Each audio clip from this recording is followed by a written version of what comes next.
Hey everyone, thank you for joining us today. I am Kevin Beebe. I've been leading the product team at MacStadium for the last 3 years, having a ton of fun doing it. Before we get started, I want to encourage you to please put your questions and comments in the chat section.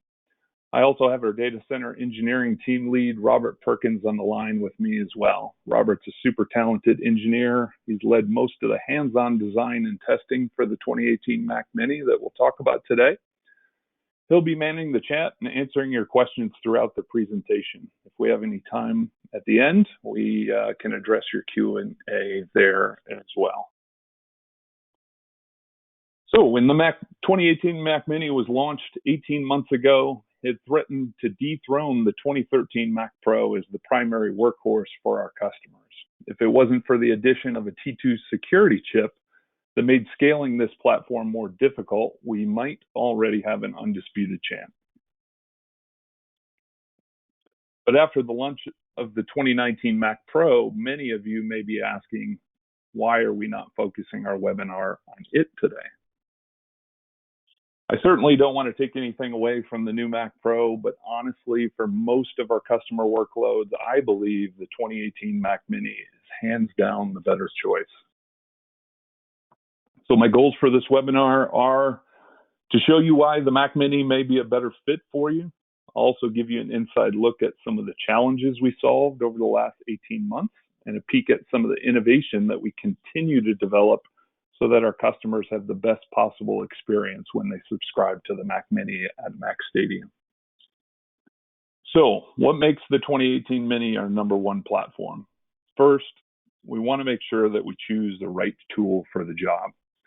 A few years ago, I spoke to a client of ours who had a 600 gigabyte source code repo that they would download, compile as a single monolithic application. The build would take 8.5 hours to complete from start to finish, and their objective was to cut their build time in half without re-architecting their code base. That customer certainly would have benefited from the new 2019 Mac Pro at the time, but the fastest platform we had to offer them was the 2017 iMac Pro. Today, with the rapid adoption of CI/CD and agile software development practices, teams have moved to microservices architectures and benefit from compiling their code across multiple instances. There was some initial talk about Apple potentially modifying their enterprise license agreement when the Mac Pro was released so that more than 2 Mac OS instances could run on a single host, but so far we're still holding our breath for that. Finally, the Mac Pro definitely has its place in the ecosystem, but it seems to be focused more on high-end audio-video production, AR, VR, and potentially gaming development. You need to scale your environment quickly and have SLAs around deployment and support response times. There's no question that the Mac Mini is an easier and faster platform to work with. Single data center technician on our team can build out and support an entire rack of Mac Minis, while the bulky new Mac Pro is always a two-man job. Finally, and probably the most important criteria for most of our clients, is the ratio of cost to performance. So let's take a deeper look at this. Here we compare the performance of our mid-range Mac Mini to an equivalent 6-core spec of the 2013 Mac Pro, as well as the 2019 12-core Mac Pro. We break down the monthly price into a price per core and then compare it to some common benchmark ratings. The 2018 Mini is an obvious winner over the 2013 Mac Pro in both price and performance. The 2019 Mac Pro, however, more than doubles the performance of the Mini, but it comes with a hefty price tag at more than 6 times the overall price and over 3 times the price per core. But CPU benchmarks really don't paint a complete picture of performance for our clients. So we set out to build our own performance lab with every possible combination of Mac hardware, Mac OS release, and Xcode version. Our dev team built our own benchmark tool to run over 10 sample open source build workloads and measure CPU, RAM, SSD read-write I/O, and network performance bottlenecks. I think our sample workloads have now grown to over 15. Then we use some custom scripting in a Jenkins pipeline to automate all of our testing. At the end of the day, we can now show our customers a cost per build workload, or in this case, a cost to run 100 builds so that we don't have to represent a bunch of decimal places. Here we see a sample Xcode workload that is mostly single-threaded, where the Mac Mini actually slightly outperformed the 2019 12-core Mac Pro. This is likely due to its higher Turbo Boost clock speed rating. However, in the sample Node.js workload, which is highly multi-threaded, the 2019 Mac Pro shows its teeth. Even so, you can see in the far left column how much more value you're getting out of the Mini. Of course, as they say, time is money, so for some people it may be worth every penny. We're working hard to make all this valuable data consumable to our clients in the future, so we encourage you to stay tuned for more info. I want to talk for a minute about our standard configurations. With the processor and the SSD upgrades being soldered to the board, it becomes difficult to offer any flavor of Mac Mini on a month-to-month contract term and be able to repurpose that for the next customer. So we decided that we needed to narrow down our default options to 3 standard configs. For the low end, we needed to create a step up from our historically best-selling 2013 i7 quad-core model at a similar price point. For the middle config, we decided not to offer the i5 and instead go for the hyper-threading capable i7 processor. And finally, for the high end, we maxed out the specs and included the 10 gig network interface for cloud and SAN storage applications. Of course, our clients can always customize any configuration they need with the contract term commitment. Many people ask just how much inside information we actually had before launch day, as Apple highlighted MacStadium on stage. The answer to that question is not as much as I would have liked, even though we were having conversations with the Apple product management team directly. They've always been tight-lipped on the details pre-launch. We were pretty confident that the form factor was staying the same and the T2 chip was going to be included, but we still had to speculate on most of the rest of the details. So, as we received our first batch of 2018 Mac Minis, we had to deploy them in our original rack design. That presented more than a few problems for us to solve, but these were immediately some of our top priorities. With an almost 200% increase in power consumption and BTU output compared to the legacy Mini, we ended up having to deploy them in our existing racks at 50% capacity, so we didn't overload our PDUs. We left every other Mac Mini slot open and made sure that the heat exhaust wasn't directed onto the back of the Mac Mini on the opposite side of the shelf. Finally, the T2 security chip made us go back to the drawing board for automated deployment and orchestration methods. I'll talk about that more about that later. So before we put any time and effort into building something proprietary, we always want to evaluate if there are any out-of-the-box solutions available on the market that would meet our success criteria. As we were testing rack mount solutions like the one on the left, we used thermal imaging during our load test to see if we could demonstrate the effects of thermal throttling. Apple designed the Mini's cooling system to be efficient for home desktop use with a maximum operating temperature of 95 degrees. While the processor is cool, our top-end Mini will exceed its 3.2 gigahertz base clock speed up to its 4.6 gigahertz turbo boost rating. We saw that back in our benchmark testing. Of course, this generates more heat, and if that heat builds faster than our cooling system can remove it, the processor will slow down to help dissipate the heat in conjunction with the cooling system. In extreme cases, we saw that performance can actually drop below the normal operating clock speed to prevent system damage. We even pushed a few of these units into thermal shutdown. This one on the right is consistently running at 107 degrees, which is definitely not optimal. Ultimately, none of these solutions met our requirements for density, cooling, speed of deployment, or serviceability, so we set out to build our own. We knew out of the box that our previous rack design was stretching the limits on density and no longer going to be achievable, but we still wanted to make the most efficient use of our data center floor space. At our scale, our engineers get a workout navigating the data center floor every day. We made the decision to use a standard rack frame for the safety of our engineers who often had to install and service minis from atop a ladder. It also gives us the ability to do production line assembly of the racks off the data center floor or even off-site and roll them into place as needed.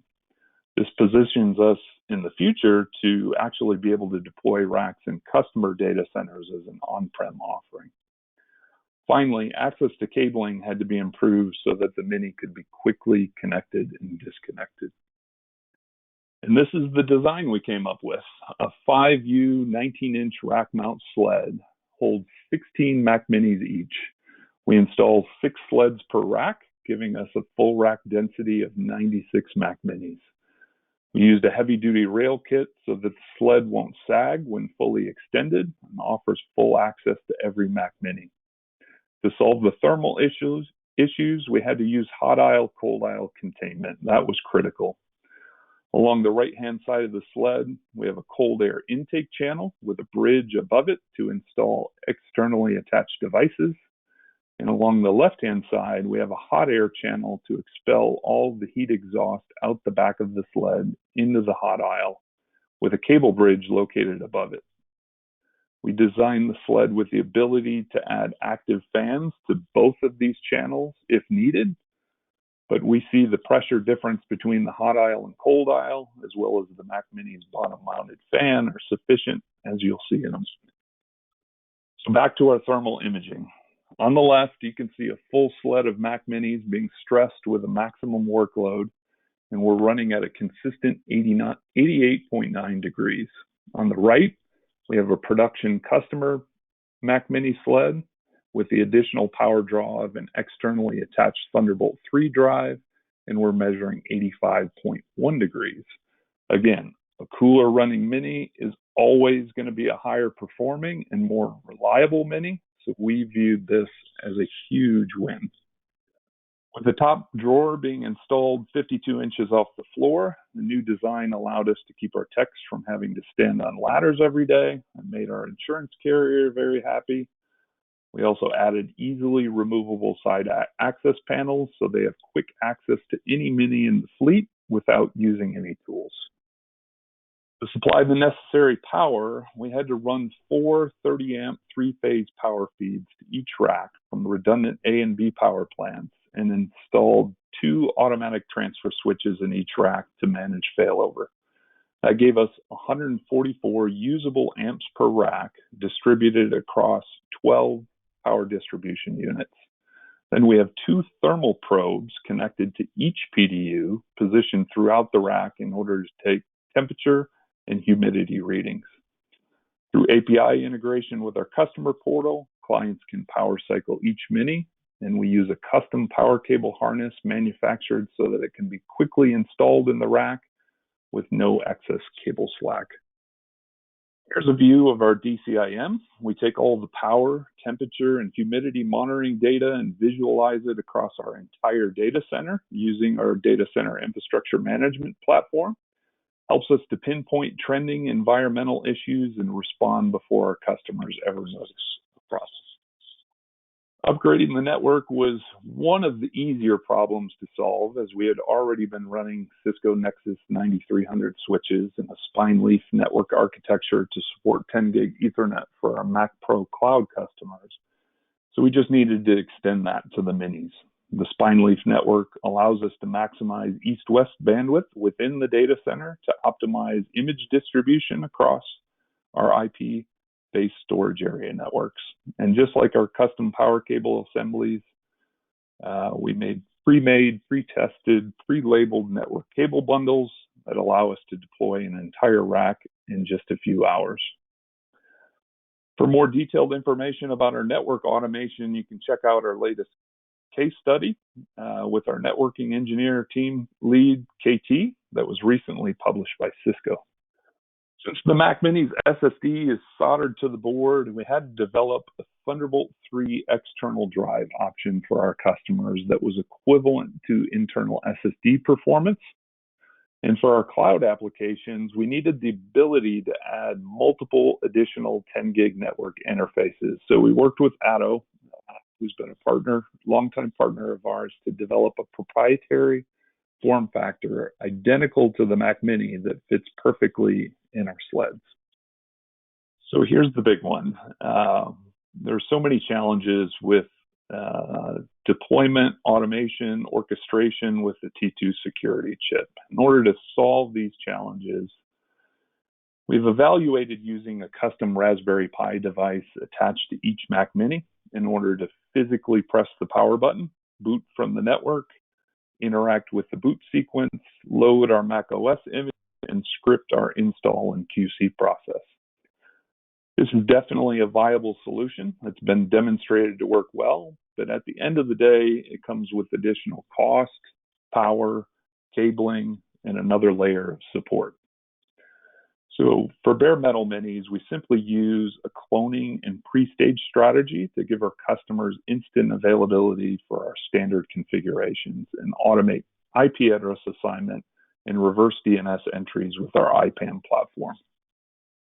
How do we really recommend that you automate and manage your 2018 Mac Mini deployments? The real answer is Orca.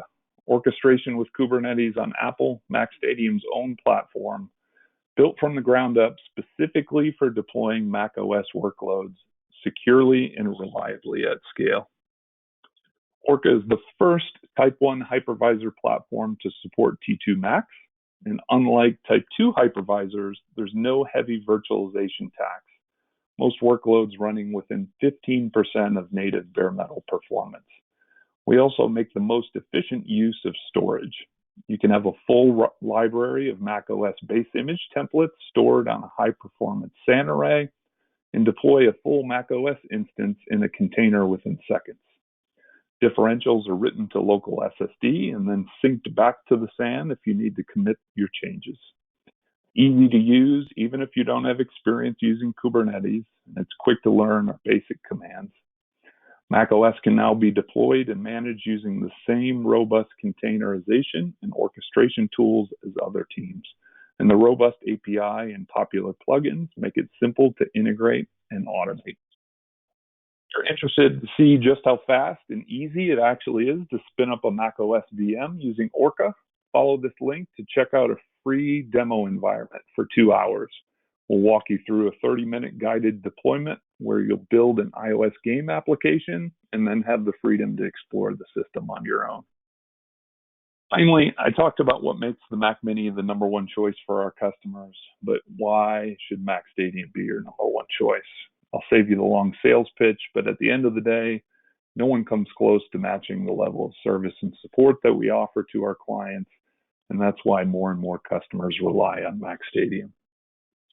Managing desktop Macs in the data center securely, reliably, and at scale has always been difficult, but for over 8 years, our team has been meeting the challenge every step of the way. No other company has put as much value-driven innovation into solving these problems. So why try to DIY it yourself when MacStadium is building all the best hardware and software into a single platform? And if, like me, you too are passionate about solving problems and building great products for the Mac, we'd love for you to check out our careers page. With all the chaos that's been going on in the world, a lot of good companies have been laying off talented people. Thankfully, MacStadium's been blessed as we continue to experience growth during this time. So if you want to work with a great team and an awesome company, I encourage you, please check us out. I hope you found value in the presentation today. Again, if you have any questions or comments, I'd love to hear them. So please post them in the chat. Our data center engineering team, Robert Perkins, has been monitoring the chat throughout the presentation. I'll leave the webinar open and join him there until shortly before the top of the hour. If you'd like to follow up with a conversation offline, I'm happy to do that as well. So one of the questions we got is, we see Xserves in your images. Do you guys still support them? We do currently support Xserves. They are an older product. We are currently phasing them out, but we do have a few customers that are still using them. Another question we got, does MacStadium build out data centers for third parties, such as universities? We are currently working on an on-prem solution for clients. Your best bet is to reach out to our sales team or to Kevin himself at Beebe@MacStadium.com, like you see on the screen, and they can get you more information and sort of see what you're looking for. Will the recording of this webinar be made available? Yes, it will be. You should see it posted up in the blog article on MacStadium.com. Does Orca run on top of Mac OS or is it a Linux-based OS? Well, it's sort of our secret sauce, but I'd recommend trying it out. It works awesome. We're seeing great results with it, and so far, all of our customers are loving the product. Another question we got, you must have a lot of Raspberry Pis to go with all those Mac Minis. The Raspberry Pi thing is an option that we've looked at.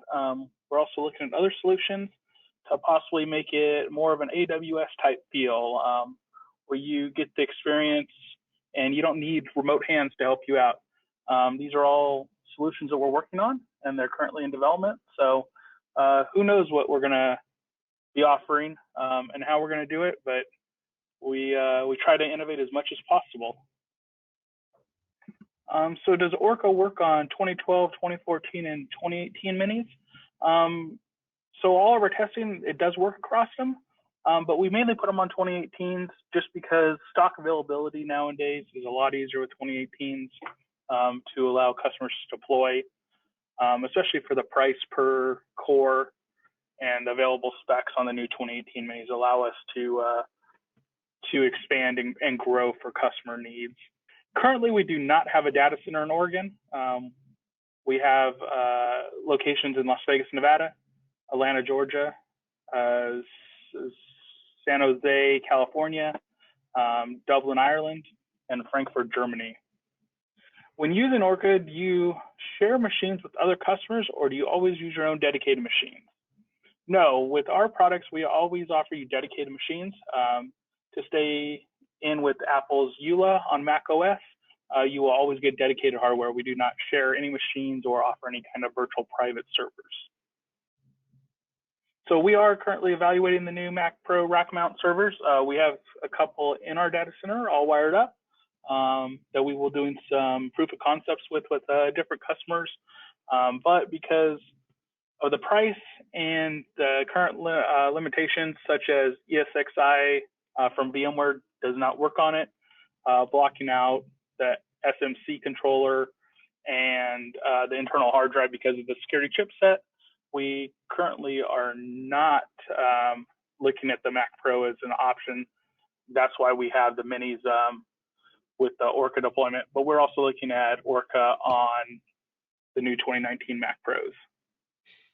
So with Orca, we do not have any GPU acceleration issues that we've seen so far, like you did with ESXi, but we do have GPU HDMI dongles attached to every machine, just in case, and it allows us to get a solid video signal out of the Mini.